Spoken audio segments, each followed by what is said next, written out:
first things I think to note here, the headlights themselves, they are in really bad condition. I actually sanded these and then I had these professionally sanded later, but these water stains and this dripping, this is actually on the inside of the headlight, and there is really no way to fix that aside from cutting the edge of the lens here and then opening it up.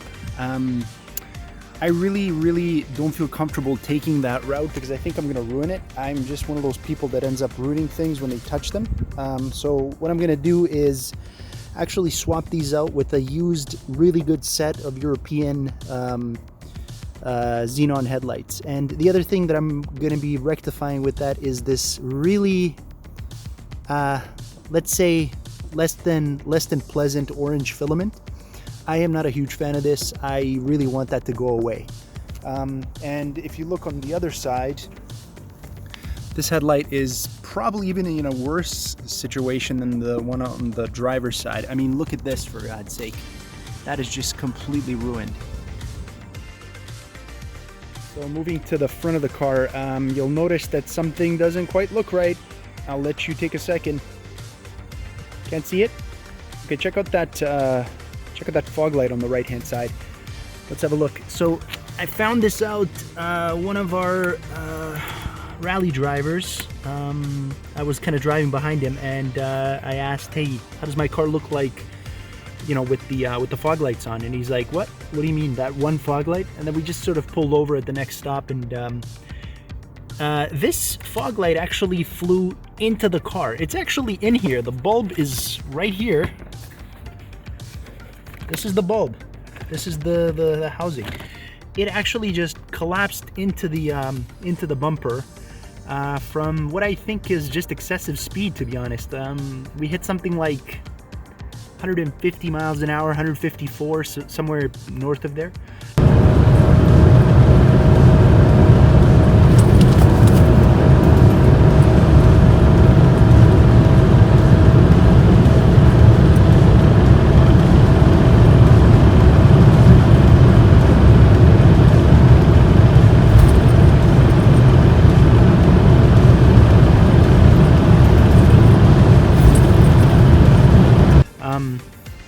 Yeah, we have to fix this. I really tried to do something with a little bit of zip ties, but it just didn't hold. So yeah, one of the fog lights is completely fallen into the vehicle. So just ignore the nastiness on the hood. I actually washed the car a couple of days ago. Along came a couple of birds and just completely covered the car. I then did a haphazard hose job to just get it all off. The next thing is this emblem. So don't ever buy one of these cheapy sort of eBay-like black and white ornaments. This thing is going to turn yellow very quickly, and in this case they are extremely prone to temperature differentials. So what I mean by that is, like, if you're in the middle of winter and you drive this thing into a car wash and it goes from a very cold winter to an incredibly hot and steamy kind of a car wash, that thing will come out looking like this. And the same thing as if you go in there and it's sort of summertime and it's really warm. So yeah, stay away from these things. I now have to swap that. I think this is the second or third time. I just can't seem to learn my lesson. Okay, coming on to the passenger side front. So it's a little bit hard to see, but basically what happened was this car went slightly airborne. We were in, I believe, New Mexico, and we jumped over this sort of bridge, kind of, I guess it was a bump right before a bridge.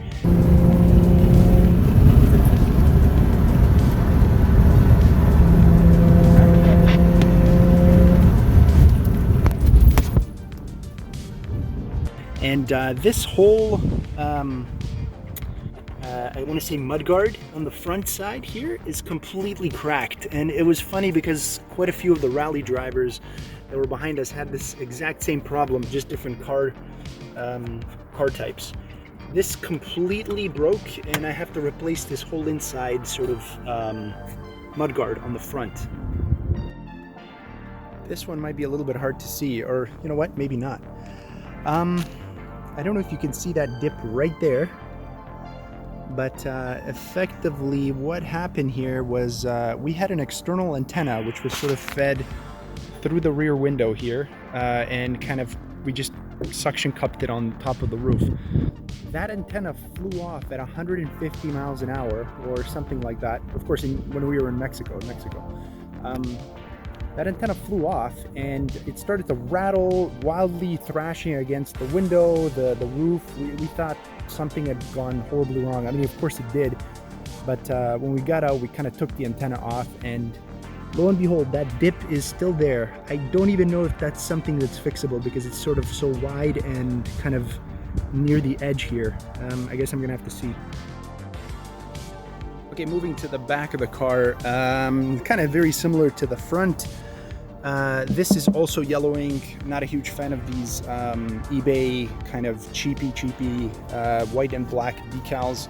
I really wanted to kind of give the car a bit more of a sleek look. I'm not a huge fan of how it turned out though, so might have to swap those out too.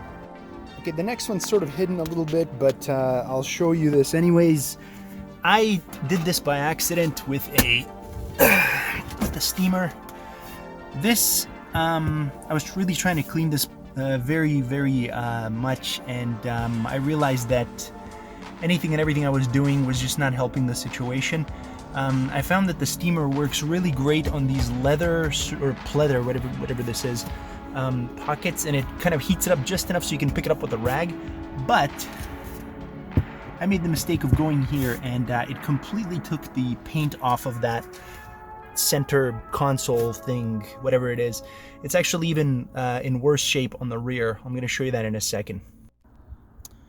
Okay, coming into the driver's side, this one really bugs me quite a bit, and it's been there for a while. I've just been really procrastinating with this. I guess that's sort of an ongoing theme with this car. Anyways, so if you look over here, the side bolster on the driver's side is really badly worn. Now, what happened here was when I bought this car used, it had a pretty nasty tear kind of running right along here. I ended up taking it to a professional shop that kind of deals with reupholstery. So they completely took the stitching out of this seam and replaced this part. It did not take long, however, for this thing to start flaking, and then it eventually has this discoloration. I'm not a fan of this at all. This is going to be one of the things to replace, or we might actually get some decent racing seats that are same tan color. I really think these do not provide much sort of side protection or kind of keep your butt in that seat when you're taking corners at higher Gs. These seats are actually one of the weaknesses of this car for sure. On the driver's side, there is a seat rail plastic cover. This thing is just, it keeps falling off, and I think there's some clips on it that are actually broken outright, but as you can see, it's very loose. So the only thing that's keeping it sort of in place is this kind of thing that sort of holds that plastic piece in the center. Okay, so one of the things that really bugs me about this car is, I don't know if you can hear it, but there's just a little bit of chatter coming from the transmission or the clutch. I really think this is the throwout bearing or something related to that, because if you hear, if I press in the clutch over there, just listen to this. So there's nothing right now, and if I let go of the clutch, that rattle sort of comes back, and I find that it's worse on hotter days. So guys, one more thing that really bugs me with this car. So I have actually purchased this Eonon head unit. To be honest, it was pretty good at the beginning, you know, the whole touchscreen bit, and obviously it gives you a little bit more over the stock unit. But the thing that bugs me the most here is that my stereo does not work. So when we were on, I believe in California, coming down from the whole, it's honestly like 150, 200 miles north of San Francisco. Just kind of when you're around the redwoods, we took a corner really fast and hard, to the point where I heard a massive crunching noise or some sort of distortion coming from the speakers. So my co-driver and I were kind of startled at the time. We thought it was something else, but in fact what had happened was my stereo had died. And it's not the head unit itself. I think it's the amp or something like that. Frankly, BMW wiring scares the crap out of me. So I have just not been able to fix this yet. I actually going to take this to a professional. As you can see, it does not matter what we do. Volume up, volume down. There's literally nothing coming out of the speakers. And yeah, this is one of the biggest things that bugs me with the car. I love music, and just not being able to blast the tunes when you're driving really sucks.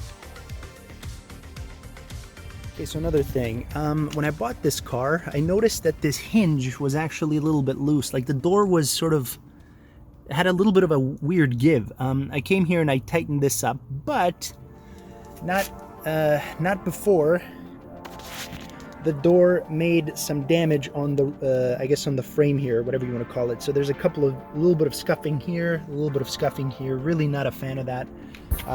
Really sucks. And this, keep in mind, this is exactly when I bought the car. I even tightened up the lug nut, or those nuts over there, in their sales yard. So that was kind of funny. Okay, moving into the rear passenger side. So this one is really an eyesore, and it's something I'm gonna have to take care of sooner than later. So I bought this car. It actually was driven one winter, as I found, but not really anything after that. So Northeast, a lot of salt. It's just really gross. Basically what happens is somebody sits in the rear here, parks their butt on the cushion and starts shaking their feet off.